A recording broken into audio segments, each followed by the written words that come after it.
Okay, we're going to get started. I know that Faith isn't here yet, but out of respect for these folks' time and also yours, we'll start on time and end on time. The great news for all of you is that these folks will likely be willing to hang out for a little bit afterwards. So if you have some specific questions you'd like to ask them, I hope that you will do that. To get started, I just want to introduce the folks, but I'm not going to tell you too much about them because I want them to tell you a little about themselves as they answer that first question. Sam Y. is retired. He was with his last role was treasurer of American Crystal Sugar.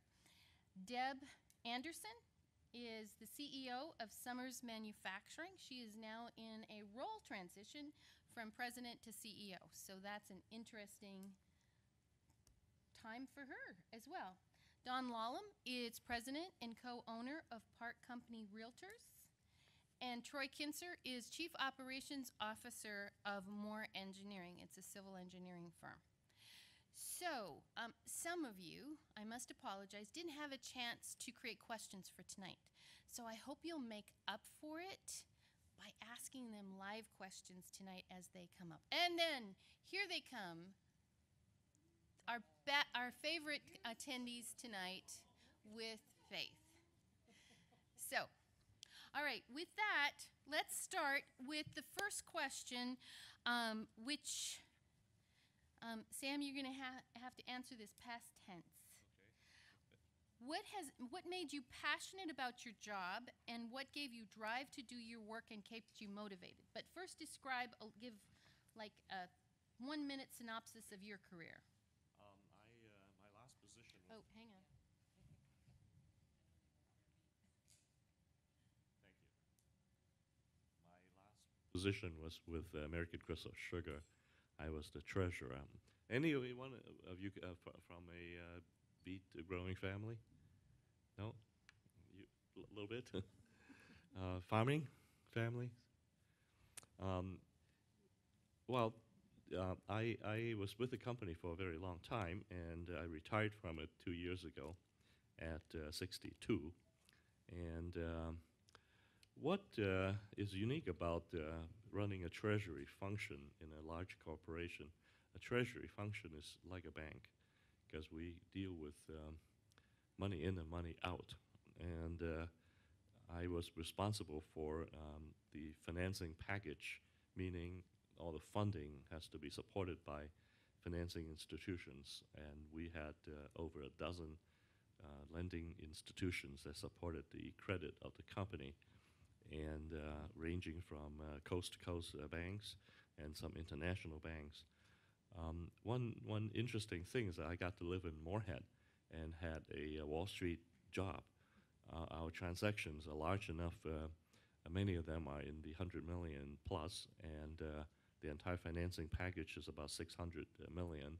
And that size of transactions received national and international attention. And so, my role was to sell the credit and the credibility of the company, and I became the face of the company for the financing market and financing institutions. And that was very exciting, exhilarating, and at the same time, just a little story.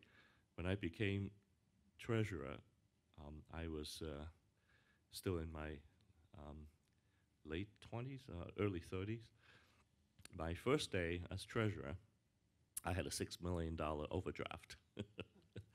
But in those days, before stiff banking regulations came into play, the bank just gave me a phone call. Oh, American Crystal, Sam over there, we'll take care of it. Nowadays, you couldn't do that.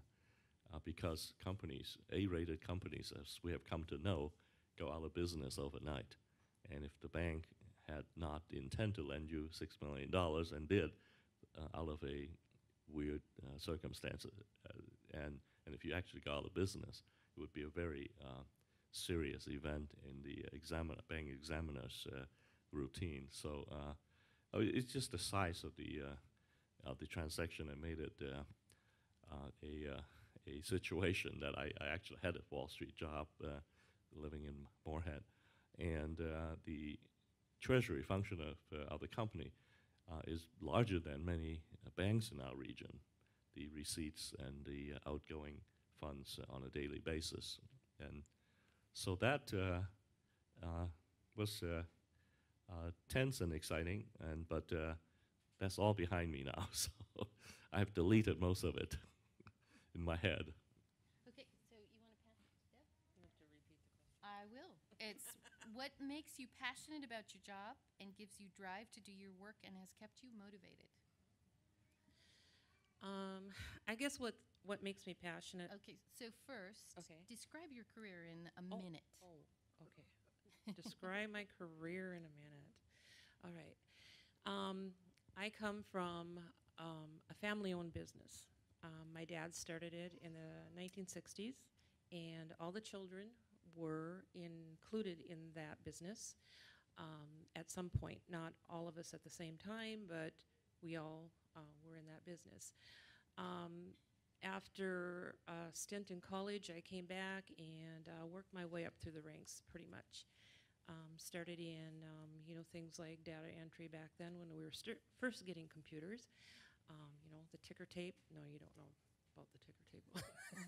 Anyway, doing all those things and gradually working my way into the accounting and then the finance. I became the controller of the company. And then from that, I became the CEO of the company. So that's pretty much, there were a lot of things that happened within that time, and it took many, many years. It wasn't like it was, even within 10 years, I would say it was a 20-year span of time growing with the company and the family through that process. And what does Summers do? And Summers makes farm equipment. And so I saw that there weren't very many of you associated with farming. Is that correct? Okay. But that's what we do. We make farm equipment. We're right in the heart of North Dakota and Devil's Lake. We're known for really tough built equipment. And we have lots of competitors on the eastern side of the state. So, but Field tested tough. yeah, field tested tough. Keywords. And what is and passion and motivation? My personal passion has always been to do my best to improve whatever I'm doing, whether it's in every role I've been in. It's like, what can I make? How can I do something better, more efficient? That kind of thing. When I became president of the company, it was a little different because we became an employee-owned company. And the only reason I stayed on with the rest of my family, they were exiting the company. The only reason that I stayed on was because I was the youngest, so I wasn't really ready to retire. And the second reason was because I wanted to take that company from one culture to another. If it was going to be owned by the employees, they needed to understand what that meant. And I felt like I had that mindset and the heart to do that. So that was my passion. What drove me to do it, just because it was my father's business, I wanted to make sure I succeeded at it and I did the best I could, not just for the customers. The employees were a big part of why I did what I did. Was that it? That's good. Good. I'll come back to the mission statement in a little bit. Oh, yeah. So, and Dawn. I'm Dawn Lallam. My career path has been a little shorter. I graduated from college. I worked at Minn Kota Power in Grand Forks. Moved here and started working at St. Luke's Hospital, AmeriCare, now Sanford. Was there for a short while and then joined Park Company Realtors in 1993. At that time, I had no idea what real estate even was, yet alone being able to figure out how this company ran. I started out doing things from the ground level up, from answering the phones to a systems manager. In 1998, I became vice president of the company. And in 2000, our CEO at the time ended up in the hospital for a month.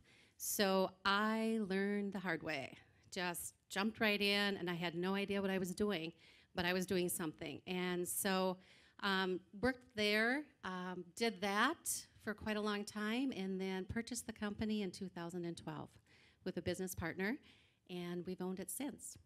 And what am I passionate about? This is so easy for me. People. Love people. For me, that's what gets me up in the morning. That's what keeps me going throughout the day. My family, it drives me. One of the things that I love is to see people achieve things they never, ever thought were possible in their life.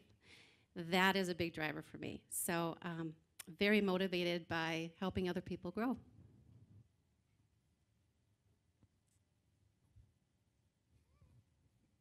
I'm Troy Kinser, as Leanne said, Chief Operating Officer at Moore Engineering. Started my career in 1982, graduate of Virginia Tech in Blacksburg, Virginia, and started out as a field engineer, doing inspection on pipelines and wastewater treatment plant projects. Moved into the office, became a design engineer, and then project manager, and then office manager and regional manager, and the opportunity came to move to North Dakota and take on a different managerial role within a growing engineering firm at Moore Engineering. So I've been there for about 3 years now. For passion and what is a driver for me, it's changed over time. First getting out of school, just wanted to succeed, was trying to be an upwardly mobile individual, trying to do the best that I could at every assignment that was given to me, tried not to complain, and just tried to outwork my competition and outwork the people that were around me. And when I outworked people, good things happened. And then as I moved on, later on in the career, the passion changed. Instead of trying to climb and achieve, but to help others climb and achieve. And so at this stage in my career, one of the passions that I have is being able to share the knowledge and the experience that I have accumulated over the years and share the mistakes so that others don't make those mistakes, and be able to share the wisdom so that they can hopefully achieve what their career goals are. Not everybody has the same career goals to be able to climb and excel. Some want to just be as proficient as they can at their craft, and I think there's places for both to have those that are really the kind of the stalwarts in what we do, the technically sound people, and others who want to climb up the corporate ladder and to take in a managerial role and help the company grow and aspire.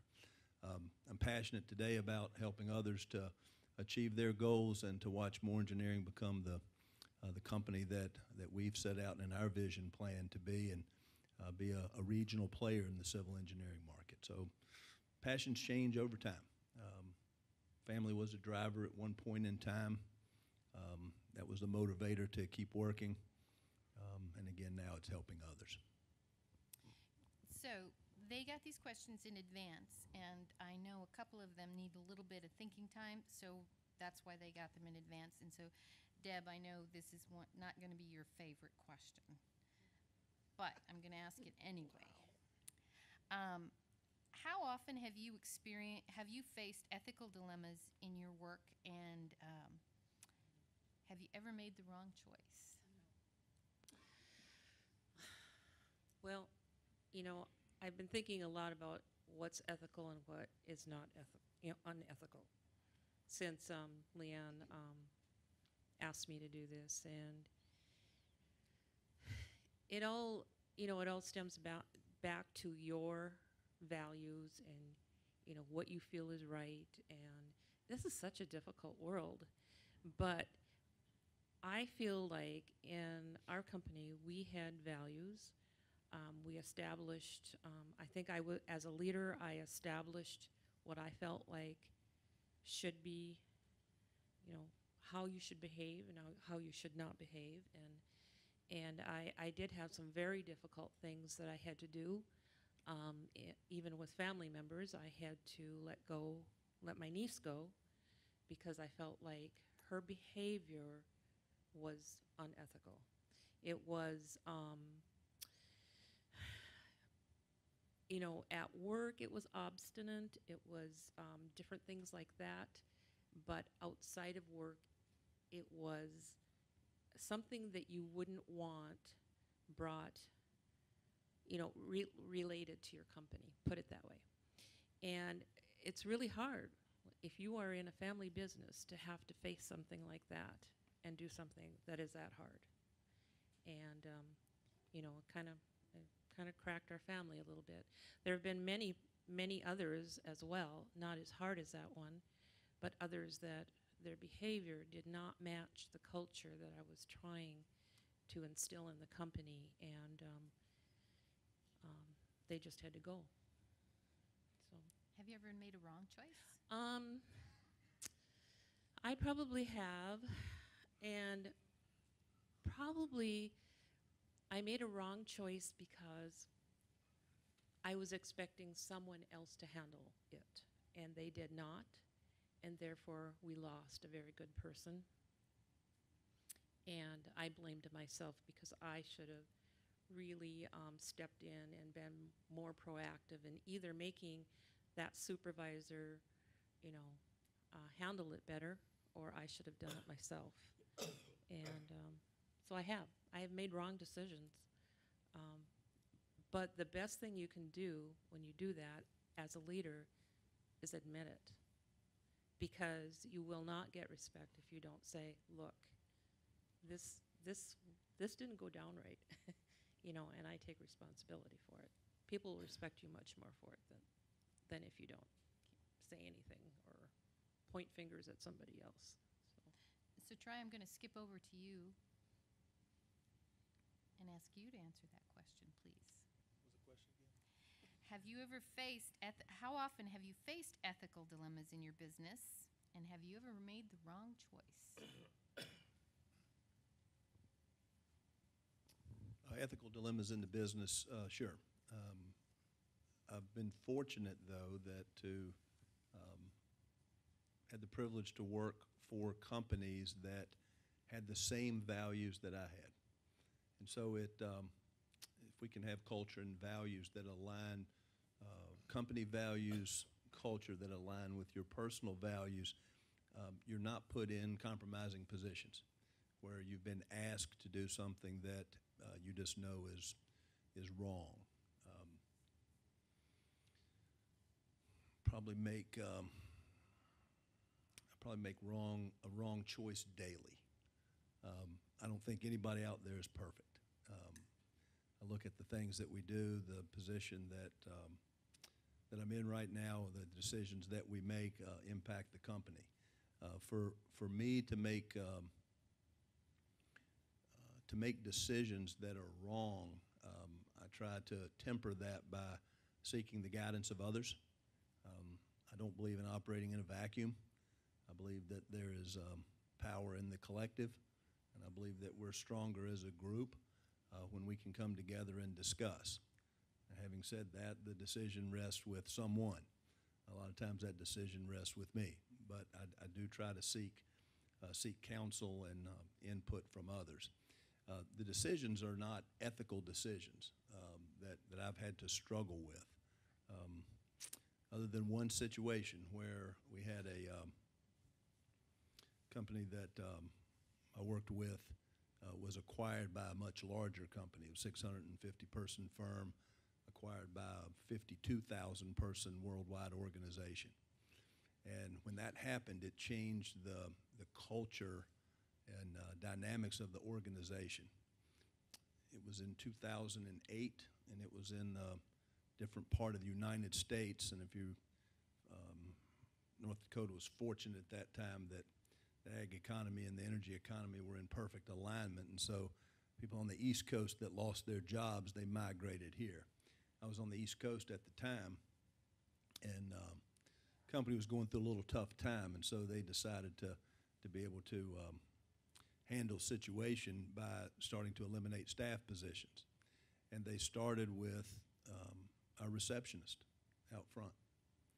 So our receptionist was not the highest paid person on the staff, And it was a decision that came from Los Angeles, California, all the way to Virginia. And it was an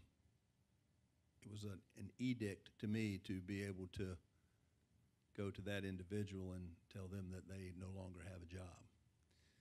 So that went against my personal values to do that. So it was the chief executive of the company, our director of human resources, another regional manager that was a counterpart of mine. And we were in a conference room, and they told me that I had to do this.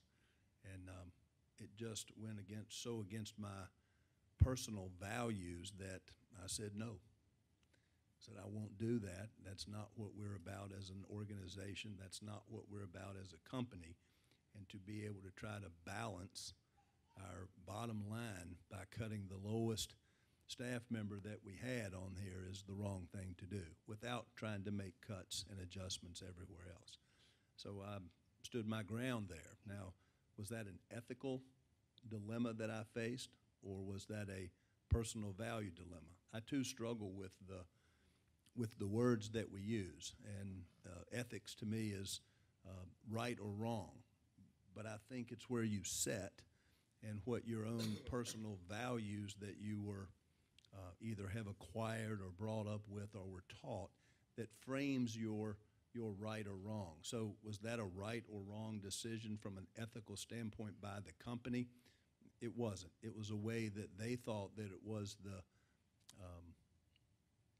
the best approach to impact the bottom line, but it affected me personally with the personal values. I was, unfortunately, I was not able to protect this individual's job. I did for a little while, but eventually it was such that that individual was let go from a downsizing perspective. So ethical dilemma, would I have regretted, did I regret that decision by standing up for my own personal values? I do not. Could have lost my job over that, but different level of respect from leadership, and this individual was under my direct care, and so it was my, I think, responsibility to balance my personal obligation to my staff, plus balance the obligation that I had to run a profitable part of the business for the entity that purchased us. So that was a little bit of an ethical dilemma. Personal values, I guess, dilemma on my part, and that was the response. I don't regret the decision. I didn't lose my job. It didn't hold me back. It didn't prevent me from continuing to grow and move within the company. It was a hard thing to say, but it was the right thing to say. Whether it got back to those in California that were making the decisions, I'm not sure, but it was the right thing to do. So I'm going to go to Dawn, and Sam, you and I talked about another situation, so we'll land with you at the end. So Dawn, I kind of know too much, so I'm putting these folks on the spot. Well, yes, we deal with this. I personally deal with this every day. When you're talking real estate, you're talking houses, the largest purchase that people will make in their lives, the emotional attachment they have to it. There are a lot of ethical dilemmas, if you will. But I have a saying that I try to live by, and it is respect the pause. Take a breath, step back, and respect the pause for a moment. Because when you're faced with some kind of dilemma, ethical dilemma, whatever it is, if you give yourself a moment, most people will do the right thing. Personally, I hold myself very accountable. Not long ago, I felt that I had some behavior that I didn't think was conducive to the person that I am. And so I made some calls, picked up the phone and made personal calls to those people who were around me, those people who may have been involved. And I really shocked a lot of people, but I felt like it was the right thing to do. I think as an individual, your values determine your reaction to most things in life.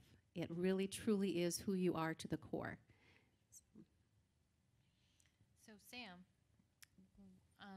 the question for you is going to be, what's the most unethical thing you've seen, and how did you it? Before I get into that, I want all of you to remember that you're only hearing one person's perspective, and I can be wrong.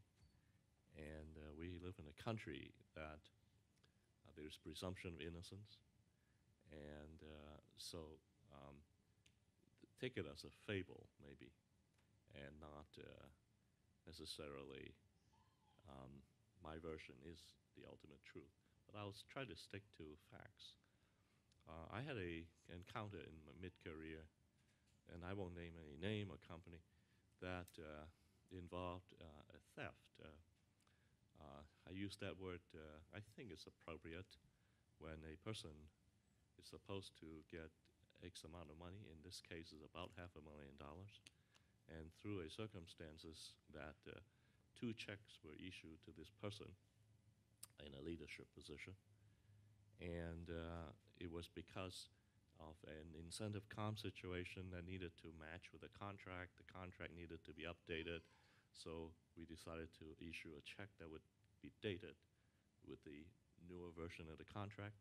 So this person, in the meantime, had 2 checks, and they were both deposited and invested. And the company was in the process of facing a year-end in about 3 months and facing a stock offering in about 4 or 5 months. In a large company registered with the Security and Exchange Commission, the audits are such that all your compensations in reality have to match the contracts that would authorize them. And in a large company, when you issue shares, there's a document called the S1. That's when you go to market. That's when you, if it's a new company, you ring the bell in Wall Street. All the compensations are listed, and they have to be backed up by contracts or documents that authorize them. And if you have a situation that somebody get paid twice and the contract only says once, you have a problem. And once you cross year-end, you cannot fix it because the date is stamped on the document. December 31 is the date, and if you, on that date, the contracts didn't match the pay, then you have a problem. And any fixes after that is after the fact. And when you are going to the market with your shares, and your auditor would have a problem with it. So I had the envious position of fixing this. And unfortunately, the story I was told was false, that it had already been separately approved. And eventually it resulted in the chairman of the board closing the door of my office. Can you tell me from the beginning of the end what happened? And I said, wow, I thought this was approved. No, we never talked about it. So now we have a situation that not only that this occurred, I myself was lied to.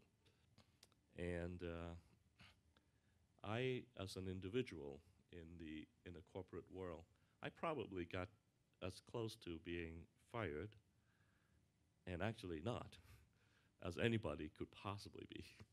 I even knew the name of the guy that was going to take my place. That's pretty close. And when you have that kind of behavior, and when there is another person whose job was to cover the trail, and when these people are at the highest level of the organization, it put me in a very difficult position. I documented every hour of the day what I was doing. And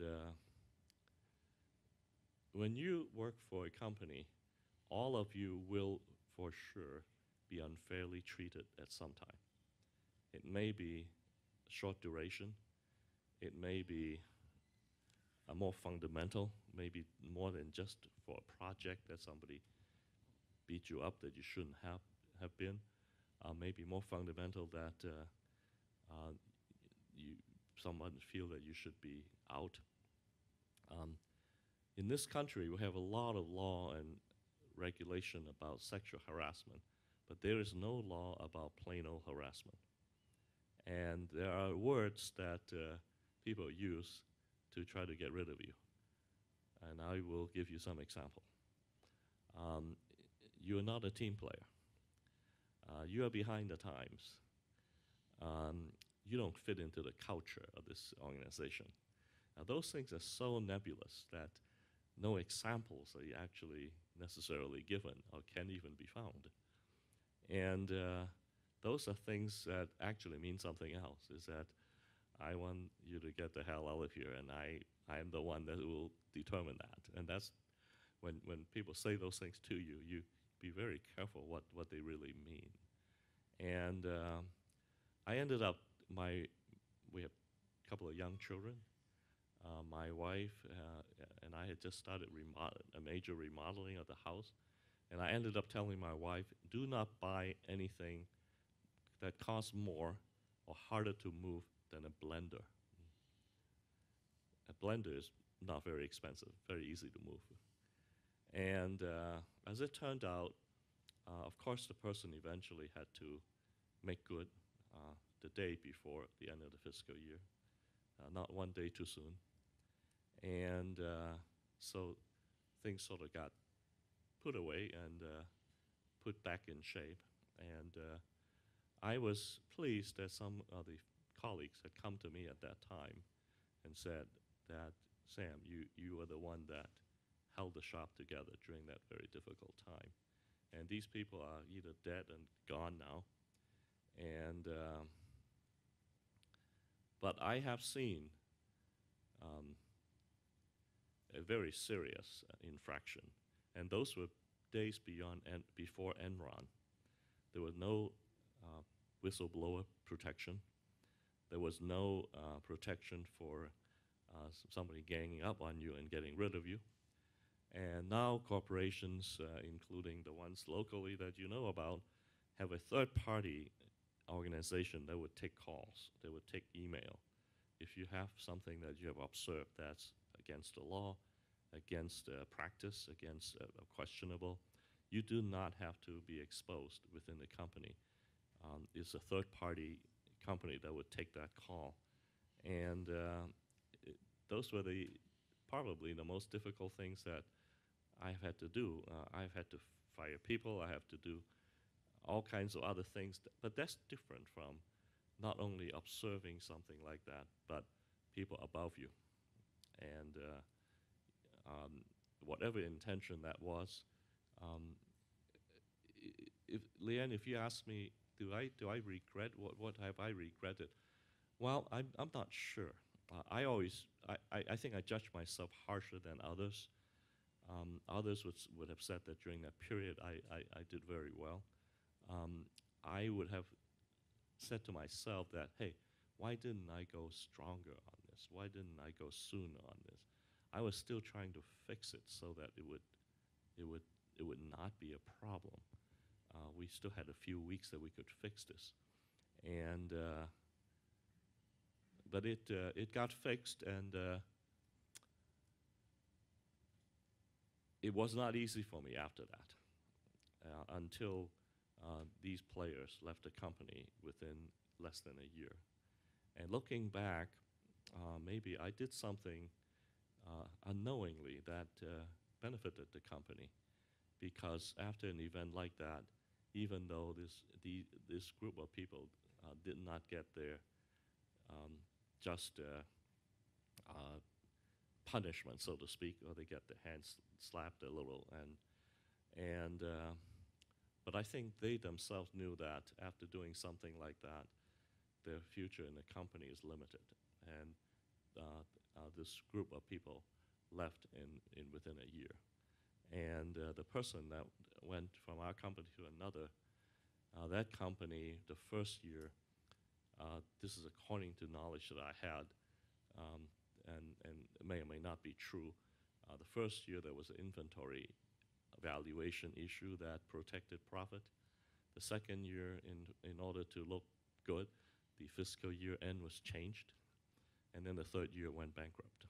and that company produced goods that many of you or your parents will recognize in the shelves of commerce, and it's a very old company, and that company didn't exist after 3 years there. So maybe I have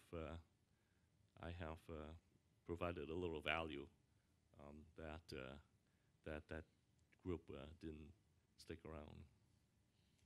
So what I appreciate about Sam is, I'll let you hold that, is that whenever I've shared ethical dilemmas with him, he always gives me a counter perspective, which has always been very helpful, as do the other members of the panel here.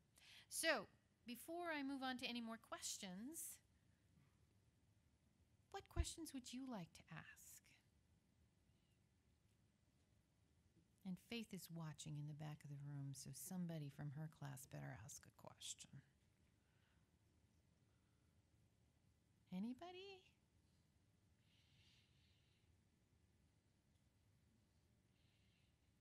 Okay, I'm going to ask another question, and by the time they finish answering this one, have one ready.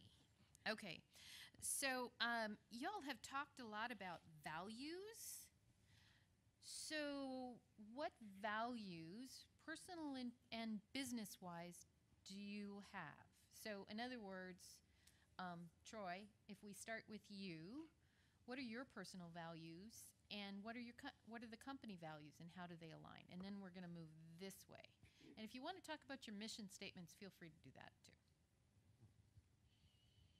I made a statement earlier that fortunate throughout my career that I have been able to work for companies where my personal values have aligned with company values. And I think it's very important that if you're fortunate enough to find a company like that, stay with it. Being here at Moore is this is my third job after graduating from college. It's with the first company for 4 years, with the next one for 30 years, and then been with Moore for 3 years. So it just, to be able to keep people that long at a place, you have to do something right. Mission statement. Mission statement of Moore Engineering is improving lives by building strong communities. And it's if you dissect it and to pick the words up, community. What does community mean? Community can mean the community of Moore. It can mean the communities that we work in. It can mean a multitude of things. Improving lives. Whose lives?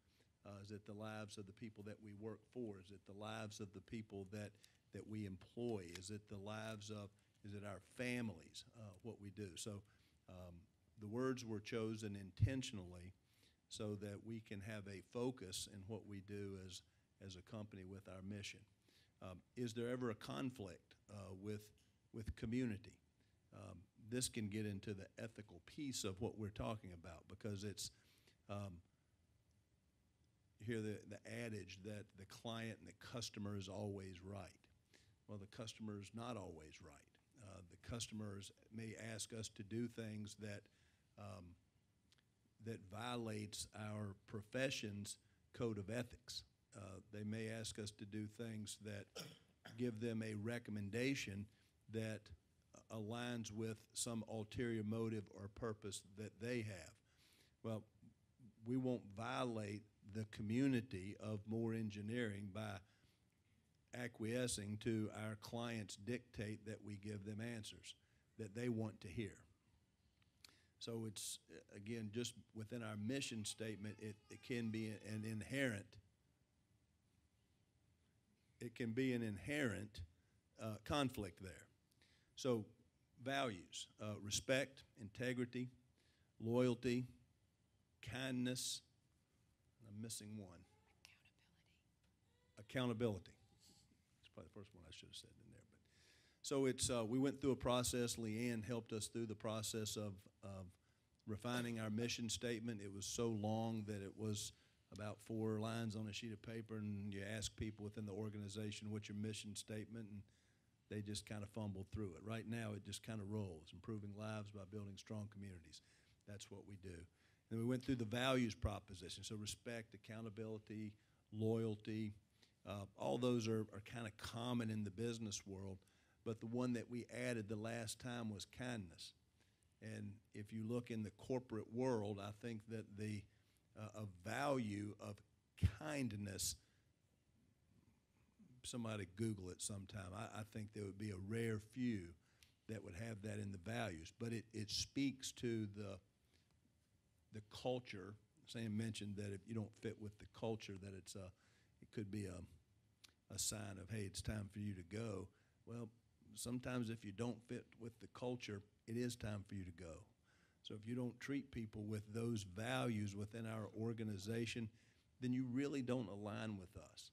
And if you have people within your organization that do not align with your company values, it's a cancer. It starts to tear at the organization because they start making decisions based on a different value proposition than what we as a company have, and that puts us at odds. So we don't want to do that. So that's ours. Deb?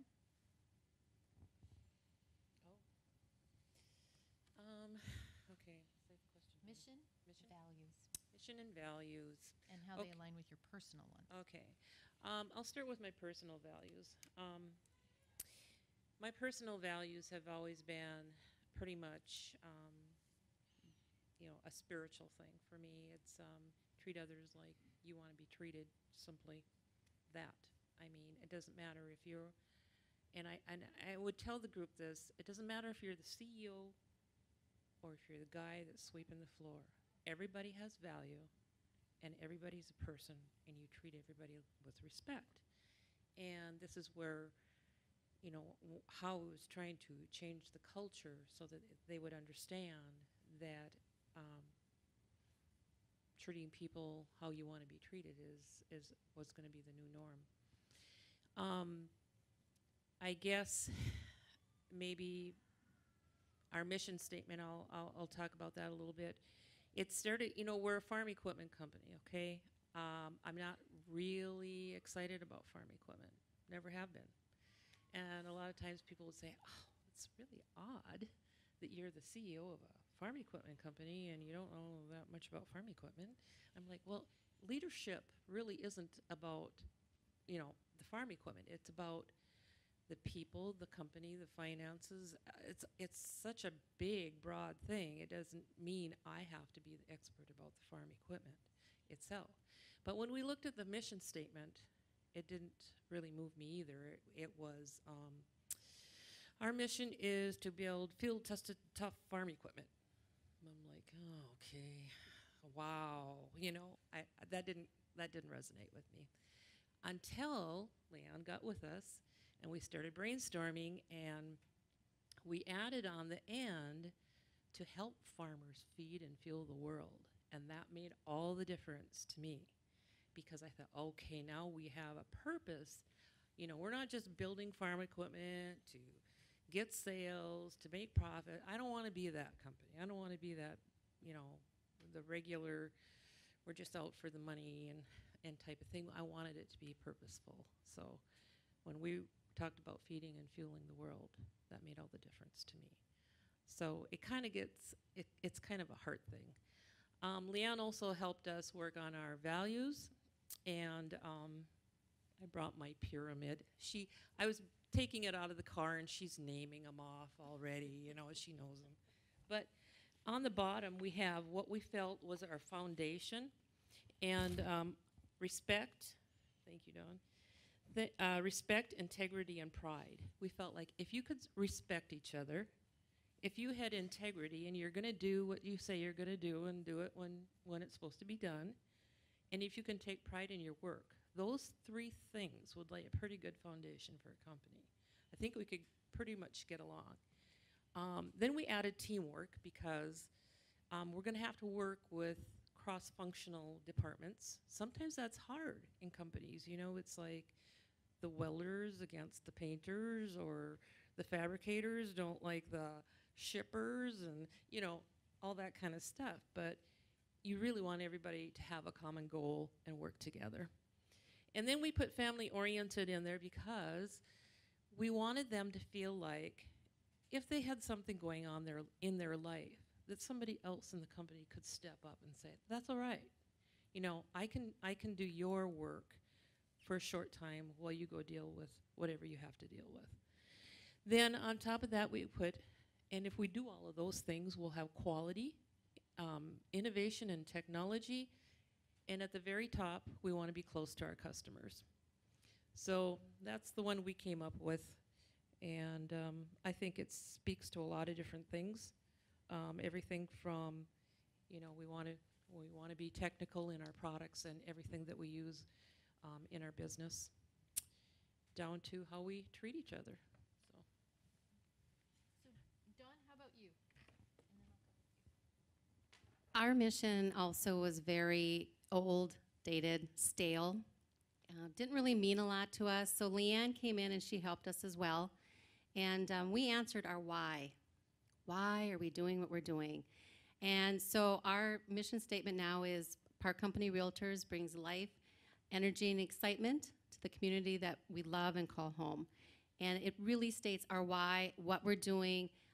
It makes it more personal for us. It's not about sticks and stones. It's about something bigger. It's about the why. One of the things that Leanne also helped us with was establishing our values. And I will just read them to you and let you know what they are. Every decision that I personally make on a daily basis is looking at these values. They're posted in front of me, where I can see them all day long. And if I'm faced with something that I'm not sure what direction to take, I will respect the pause, sit there for a moment, and look at our values, because that's how important they are to me and to our company. Personally, mine is integrity, and that is at the very top of our list as well. Professionalism, teamwork, respect, creativity, and innovation. And then last is personal accountability. And I hold myself very accountable for all that I say and do. And I think it's important that as a leader you do that if you're expecting it of others. Thank you. Sam? The mission statement of American Crystal Sugar. Well, I'll start with before that. I worked many years for a co-op owned by farmers, family farmers of North Dakota and Minnesota. In North Dakota and Minnesota, there are corporate farming laws in both states that prohibited a corporation from owning farmland. So farmers are, in fact, real farmers. They're not owned by they're not farming operations owned by Exxon. They are real farmers. They may be corporations, but they're family corporations. And many agricultural states have family farming law that would prohibit corporate farming. So I feel that I'm working for farmers and working with family farmers, and I feel very good about that. On the other hand, American Crystal's mission statement is very shareholder focused.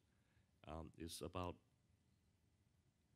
doing well to provide shareholder value, basically, is the mission statement. It does not include comments about the community and does not include comment about employees. I have pointed that out a number of times, and I did not succeed in changing the statement of the mission statement of the company. I went to a seminar, and we all shared mission statements. I was the only one that had a mission statement with those kind of omissions, and I think the same thing here. But you will find yourself working for a company that maybe not on a daily basis align with you, and not on the in every respect align with you.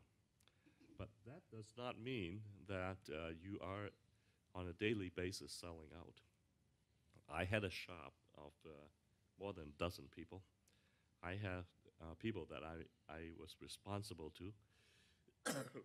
Excuse me. And I had employees that relied on me and as a team. And you can create an enclave of value that may not be particularly promoted by your company, but is not necessarily against what your company would like you to do, and you can excel in that and and feel very good about yourself. I tend to be a people person, and in my career, I have had to let go two people. One had a situation of clear violation of policy and clear doing something to benefit herself, and a clear situation, a new employee, not even through probation. And telling her to leave, she had to tell me, it's okay, it's okay. You know, I was about to have tears in my eyes. Another situation that I have been very proud of in my career, probably more than anything else, that I saved the careers of 3 or 4 people. And these were people that were thought to be to the point of should be let go.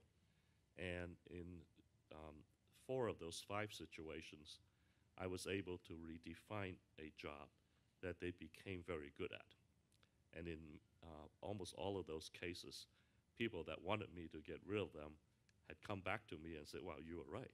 Well, you know, you did well with these people." Except I had one that I held on to for too long. And that person lasted for 6 years. And finally, I found a way to let him go and give him a 6-month severance because of the duration. And I took some responsibility. I always thought that I could make it better for him, but it didn't happen. So I regret that by having that kind of attitude with people, I had 4 good ones and 1 bad one, and I would always admit that. But it's not a bad a give and take, and I feel very good that those 4 people would have lost their job. 3 of the 4 had spent many years with the company, and they would have been let go after 25, 27 years with the company. And I was able to hold on to them and redefine the job that they were able to do well. And one thing about companies, especially big companies, they do not look back and say, as a company, we have done something wrong. Corporations do not do that. There is public relations issues, there's marketing issues, there's just so many issues with coming out and saying that we messed up as a company. Now, smaller businesses, individually owned businesses, family businesses, they can do that, but corporations do not do that, do not stand up and admit that they have gone wrong. And that's why corporations don't often learn from their mistakes. You will see mistakes being committed over and over again, because in order to fix something, in order to learn something, you have to admit that you have messed up. How many times have you seen CEOs defending what they have done on TV? How many times have you heard the CEO saying that, "Oh, we completely messed up, we got to fix this, or we got to take another route, or we did someone wrong, or we did something wrong"? Almost never. And I think that's really something in industrial science that we need to ask ourselves. Obviously, collections of people make mistakes, but they don't admit it. And if you don't learn. So I will say Tylenol did admit they made a mistake and fixed it and saved their company. So there are very few examples of that. He's going to argue with you. Can you tell? He's got it. He's going to come back. Sometimes they're backed against the wall. They have no choice. Okay. Well, the ones I'm talking about are the ones that people don't even know, but hey, we messed up. Okay. So who's got a question? Yes.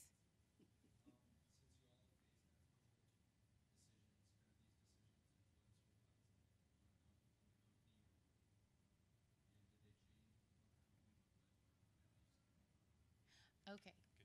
Great question. And he's going to repeat that.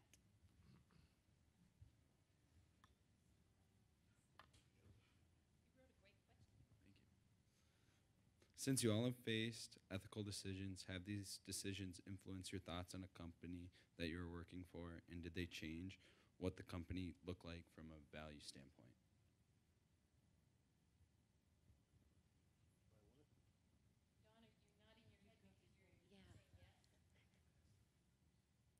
So, as co-owner of the company, any decision that is made comes back on us, and I take I take responsibility for all of that. Yes, we've had some things happen that have totally changed our company for the better in the long run, and just solidified our values.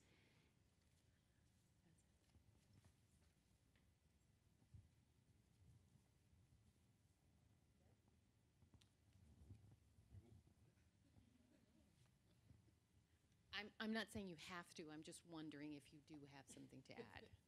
Not trying to put you on the spot on that. I don't think our values have changed. But I agree with Dawn when I say you have to look at those values a lot to remind yourself what they are and, you know, what you stand for. So you take that step back, like she said, and yeah, I don't think it's changed anything.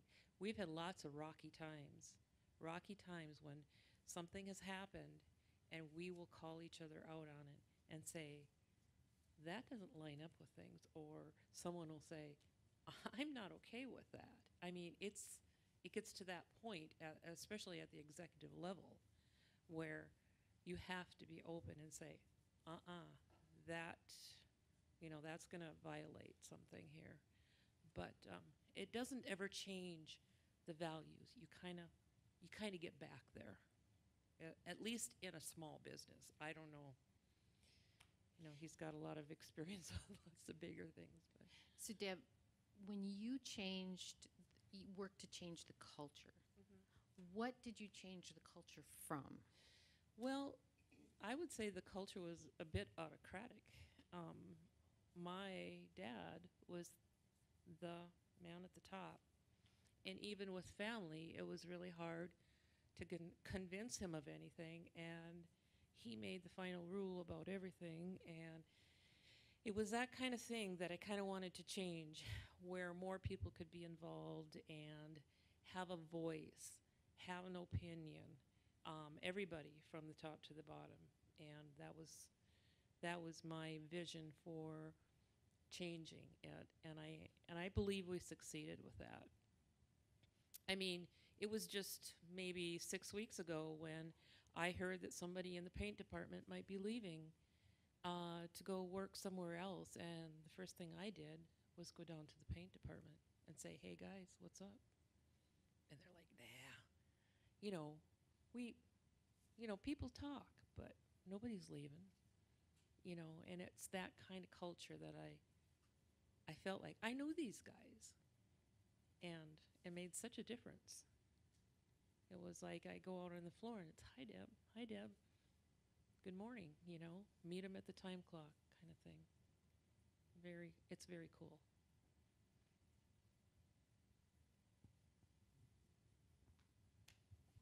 I had one, the company was acquired by the much larger firm that I mentioned, and it changed the values of the company. Ours was more employee-centric. We valued the employee at the sacrifice of profits. If we had a rocky time, we wanted to take care of the collective more than we did taking care of an outside interest. We were all, it's a privately held corporation. For those that owned it, were willing to sacrifice. We had a different set of masters. I can relate to Sam's comment, is that when we were acquired, the acquiring firm had a different set of values because we had a different set of stakeholders, publicly traded, and so it was all about protecting the value of the investment of our shareholders. When it was a privately held corporation, it was more of a family feel. So after the acquisition, those who were remaining that liked the culture that was there did everything that we could every day to try to instill that same culture that we had grown up with, and that more family feel, that we cared more about the employee than we did the bottom line.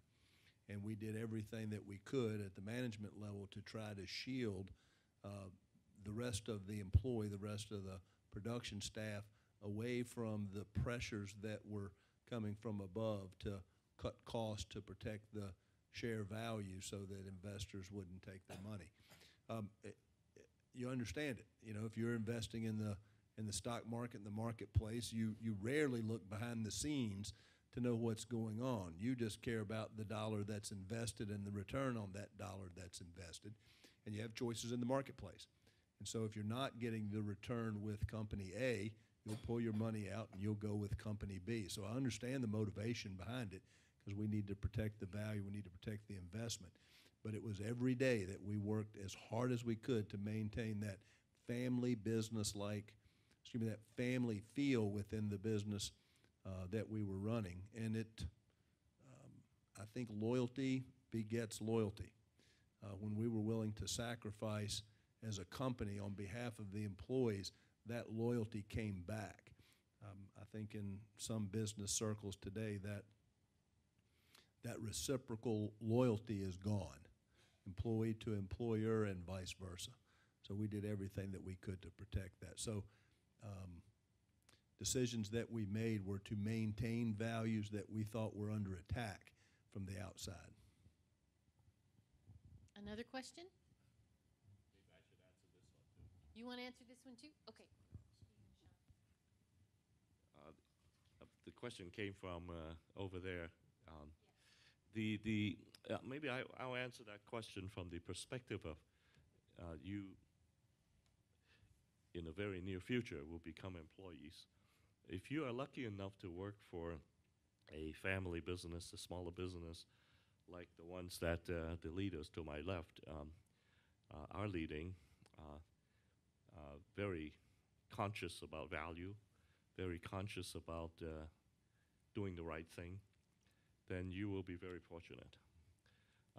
Troy is right. If you work for a large company, the focus is going to be shareholders' value, meaning they're protecting their investment. How do you give them the money man or money woman's talk is going to dominate.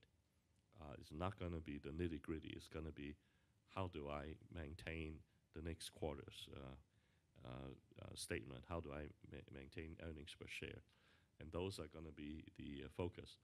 Now, on the other hand, if you work for a smaller family-oriented business, a private business, a close business, and they can be very large. Cargill is a family business.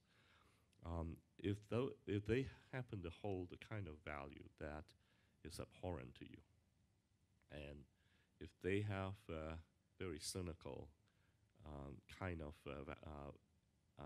goals and values, then as an employee, you're in a very tough spot, because a family business does not answer to a group of shareholders, does not answer to the glare of spotlights of Wall Street.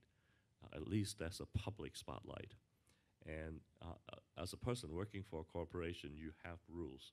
You have whistleblower protection. You have ethical departments that look at business ethics, and you have those kind of protection that will at least give you some assurance that not everything might be right, but terrible things are not supposed to happen.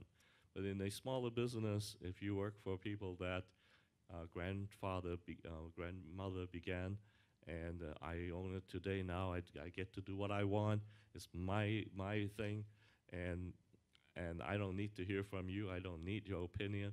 And if that's the case, unless you're part of that small group, you're going to have a very tough time. So a smaller situation, a family business can work both ways for you.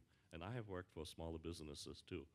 And at least a big business, they have rules and systems that offer you some framework that you can rely on, and decisions are more predictable.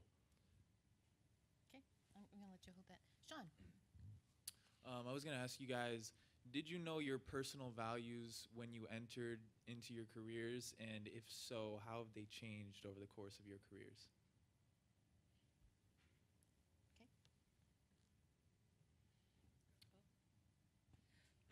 I've always known my personal values. My personal values, like I think I alluded to earlier, come from my Christian faith. Those are my personal values. So when I went into that position, you know, it's a mindset, it's a heart thing with each person, with each leader that goes into their position, and I brought those values with me.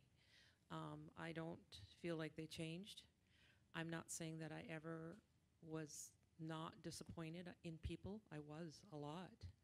I'd always try to look past those things and try to get the best out of everybody. I did some of the things that was discussed here on the panel, where I put people in different positions, hoping that would help remedy some situations and save some people their jobs. It didn't always work out, and some people just had to go, but I've always had the same values going in. I've got the same ones now, and that's what I brought with me. So. I don't think mine has changed a lot. It's based on fairness. I think that's a pretty good one. That how you treat other people and how you approach things. But beware of very lofty value. They can also be perverted. A very value sounding very good can have manifestation and implemented in very wicked ways. And those are the same people that are still claiming that they have stuck to very pristine value. So beware of what is on the plaque. Sounds like you read the chapter on evil, huh? Anything to add? You good with what you got? I'm not sure that when I started my career, I could articulate values, my personal values. I'm not sure I even thought about it.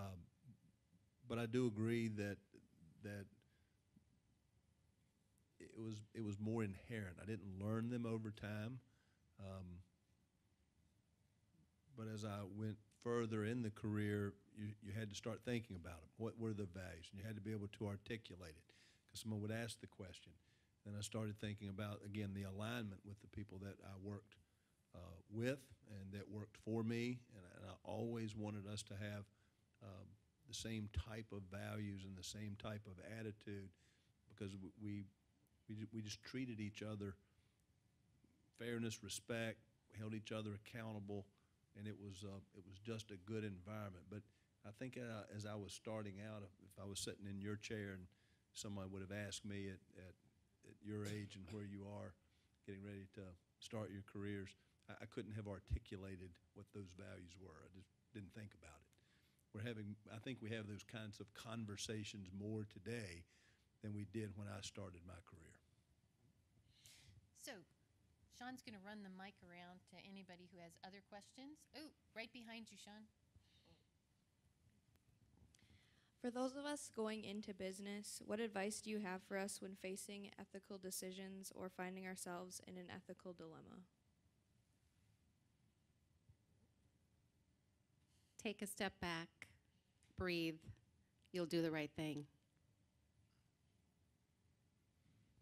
Believe in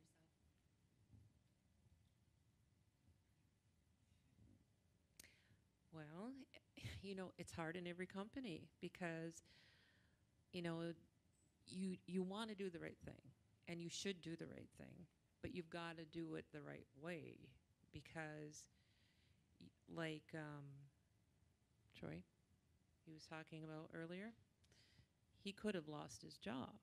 So you have to think about those things as well. But you can't look away either. But find out if most businesses are going to have a process.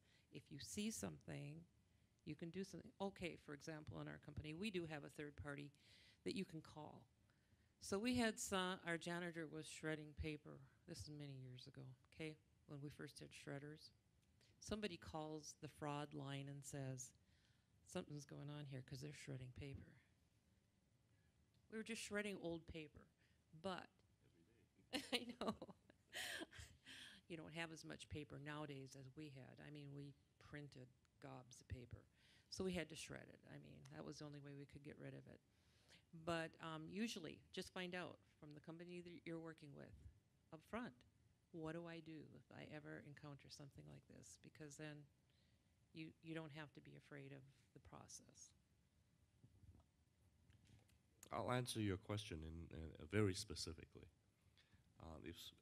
If you're in an organization, you're asked to do something that you do not agree with, absolutely you don't agree with, but it's not illegal. You just don't agree with it. You don't think it's right. Maybe ethically not right, but it's not illegal. Then you have two choices. Try to influence it so that it will be in the way that you can agree to it. Internally influence it. Or if you cannot do that, you have to resign. Because they are paying you to do what they think you should do. And if you don't agree with it, if you try to undermine it internally, then I think you might have an ethical problem as well, that you are getting paid to work against them. And so you have an ethical problem as well. So I think at some point you need to resign. Second is that if you're made to do things that are illegal, or asked to do things that are illegal, or observe things that are illegal, then you have a different issue. I think it's your responsibility to report it if it's illegal. But if it's just something you don't agree with, then I think you need to either change it or you need to quit.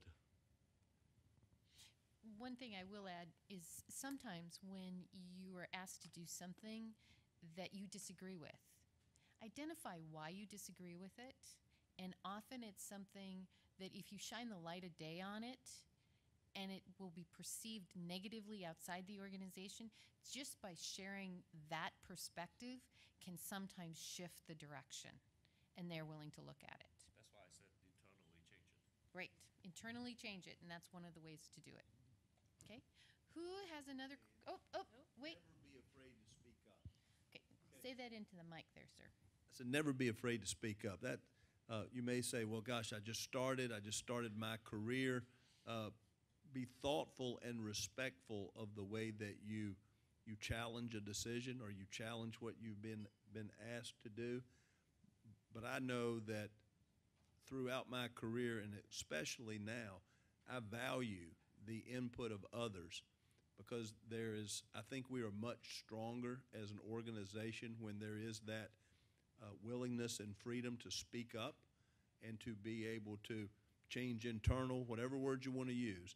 But don't be afraid to speak up just because, gosh, I'm the newest member of the staff. I may be the youngest. Whatever reason that you can come up with not to share, get rid of it. Share. I think you will be respected more in organizations because you are willing to be respectful and speak up to try to positively influence the organization. If I can have all staff members that would come around and say, gosh, I've got a suggestion of the way that we can do things better, just looking at it from a different perspective, you never know where the good ideas are going to come from. So if you run into that dilemma, challenge it. The difficult part of this whole thing, though, is that as you get further into it and you say, gosh, if I try to buck the system, it's not illegal, you just disagree. If I try to buck the system, maybe I'm going to lose my job. Maybe I've got a house, I've got payments, I've got debt, I've got a family, I've got all these things that that are tugging at you from an ethical standpoint. What do I do? Sam's suggestion was either you change it internal or you get out, you quit. Do it smart. Don't just come in and drop it on the table, because you do have other responsibilities around you. But if it doesn't align, you're going to be miserable. You're going to be miserable if it happens throughout your career. You'll be miserable in that. And the good thing about where we are and what we can do, we have choices. We're able to go find other employment. We're able to go do something else. We're able to try a new career. So speak up, and if you have to leave, be smart about it. And I'll follow up on Troy's point. Even if those things that you really disagree with, that are not ethically related, but you truly disagree with it, you still want to change it. But if you can't change it, it may still bother you a lot, and you may still find yourself needing or wanting to leave. Just a complete different approach to how you see it. It's not unethical, it's not illegal, but if you cannot live with it, it just is not the way you would ever do it, you would be very unhappy, and leaving is still the right answer when that happens. It's a situation that is not ethically relevant, but you would be so unhappy that you would still want to leave. I think you asked most of us up here sitting, we've spent lots of time doing what we do in our professions. It's not a 8 to 5. It's not 40 hours a week. It's an investment, and to be able to find something that you like and that you can work within an organization, and if you can get that alignment, it's not work. It's an investment. I've always looked at it as an investment in myself, an investment in my career. Fortunate that it's worked out. I would just like to add that surround yourself with friends, confident people that you feel share your values, and you can ask them how they would approach that. If I'm in an ethical dilemma, I will call Leanne and talk it through with Leanne. And after today, I feel like I can also call Troy, Deb, and Sam as well. So having those circle of friends around you that you can talk it through before you take action makes a world of difference. Okay. Questions? Another question? The mic is in the audience. Javier. Okay, now he asks tough questions, and the last time he asked a question in public, it didn't get answered. So we're going to make sure it gets answered this time. So as an investment banker, which is the career that I actually want to be in, I know that it basically your mission is to get the best returns and revenue for your client. My question is, what if you go through a ethical dilemma where the best way you can get that return in revenue is to pull an unethical thing? What do you believe that would be the best option to or the best, I guess, option for that dilemma? Just for the audience, investment banking is an investment banker is the one that when there's a business deal, a business coming together, and you're the one that make it happen through financing and through structure, and get the deal come together with an influx of money. And your question is, to make it work, you have to be unethical. What do you do? Am I capturing it? Don't do it. Absolutely don't do it. You go to jail. That's not even the best reason would be your mom won't like you. Just don't do it. It'll ruin your career. It'll only take one to be untouchable. That world is very small. My world is agricultural financing. We nationally, internationally, we know who they are. That world is so small that when you, just from an expedience point of view, when you do something like that, you'll be black marked forever, and if not, go to jail. So just don't do it. Just absolutely don't do it. Don't even get close to it. You can't get more specific than that. Other questions? Expect me to say? Just to make it work, why would you do something that would be unethical? And let's say you got away with it. Eventually, if if you got caught, your reputation would be, you'd be over. And so I'm 100% with Sam. Why do it? So maybe I have to rephrase the question. I may have said it wrong, but for me, it's more like maybe it might be unethical towards like my personal views, but like I was just wondering if I don't agree with, how do I say this? So not illegal, but out of Just line with your values. Yeah, that's what I And I meant. think, would you say, Sam, that you're same thing? Okay. Sadie, did you have a question?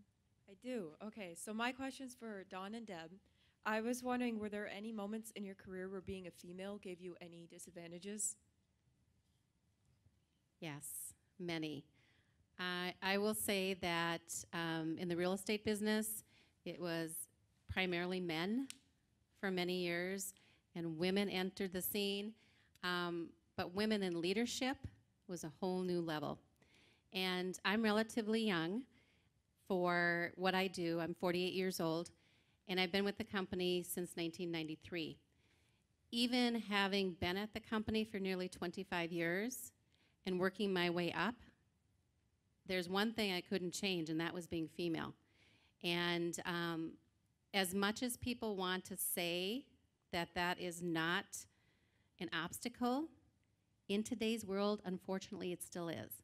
So I did a lot of what Troy did. You work hard, you just do the right thing at all times, put your head down, and always doing the right thing. People will respect you, and over time, they will become accustomed to you holding that position, and then they'll move on to something else.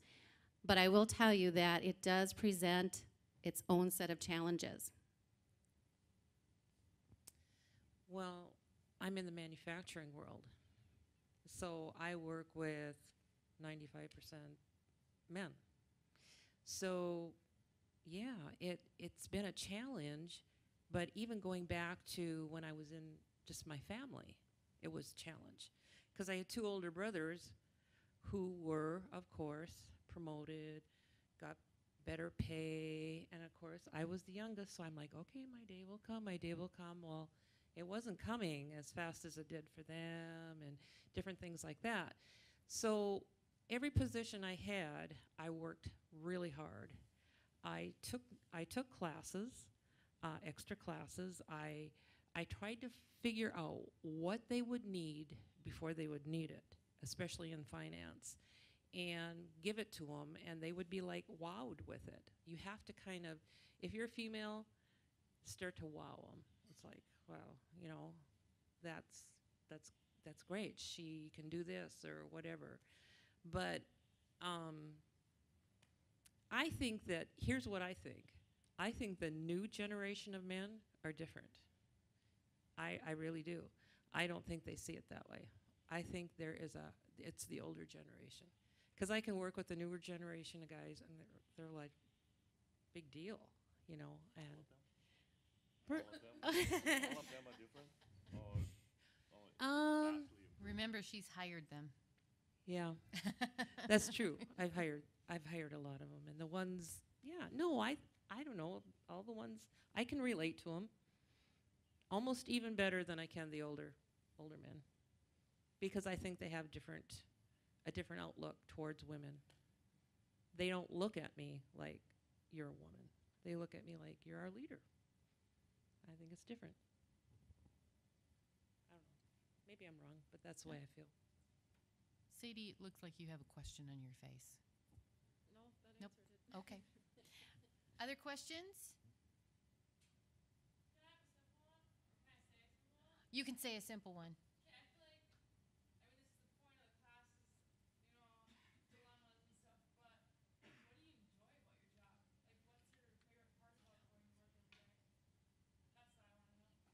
Good question.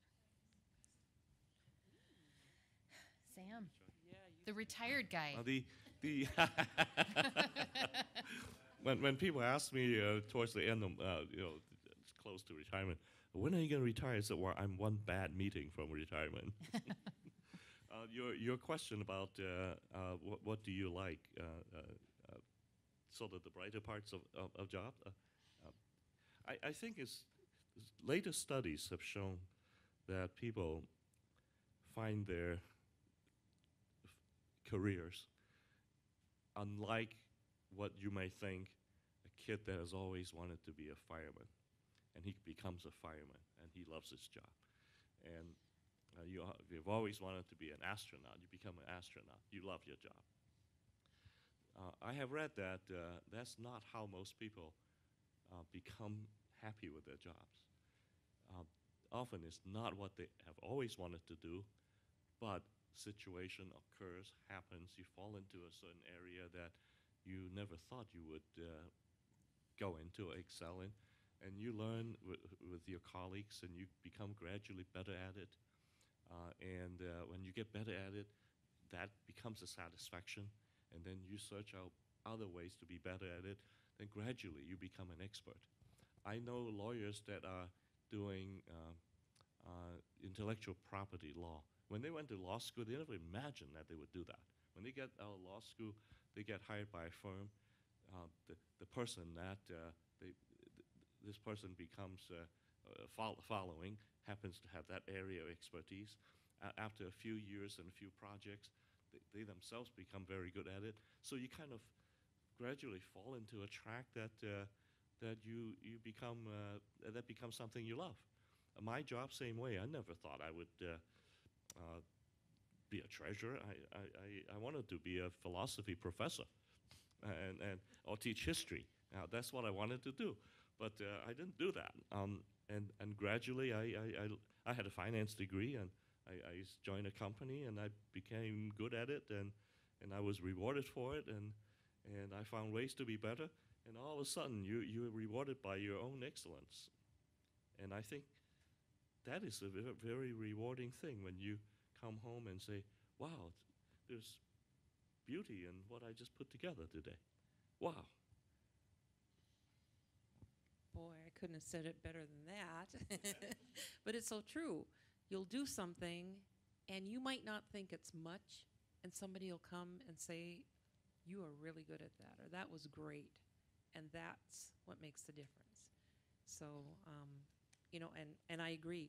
You just, like I said, I wasn't in my role for 20-some years. It took 20 years of doing different things and people encouraging me along the way and saying, you're good at this, do this, and yeah.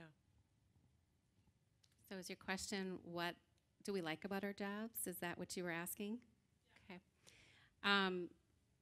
I have a cold tonight. I'm not feeling the best, but I got to tell you that I'm a high energy person, and I like to be around high energy people. So when I walk into our office, that energizes me. It's the people around me. They motivate me. They energize me. There's a lot to be said about culture. We've talked about culture. There's a lot to be said about that, because people will stay in organizations such as that when they have that culture and that people and that excitement. They'll stick around. What I love about our business is there is no ceiling. There is no glass ceiling. So whoever joins our industry or business, you are in charge of how far you will go. You are also in charge of how far you will not go. So it's all within your hands. So that is a driver for me and a lot of people in our industry as well. People motivate me. I enjoy what I do. Mine was I wanted to be a math teacher and ended up being an engineer. I had an advisor. I was ready to quit engineering, and I had an advisor that says, hey, if you really want to be a math teacher, stick with your engineering degree. You'll have all the math that you'll need. You'll need to take 2 education classes, and you'll be able to teach math. Turned out being an engineer, got a job. But the one thing that I enjoy the most is having a positive impact every day. I try to have a positive impact on the organization every day. I try to come to work with a good attitude every day. I believe good attitudes are contagious. I try to spread good throughout the organization. I like being around people. Talked earlier about different motivators throughout my career. Right now, it's about giving back. It's giving back to the profession. It's about giving back to other people. And if I can help people to, as people help me, as I can help people to achieve their goals, that's what floats my boat today. And with that, we're at the end of our time, so let's say thank you to our panelists.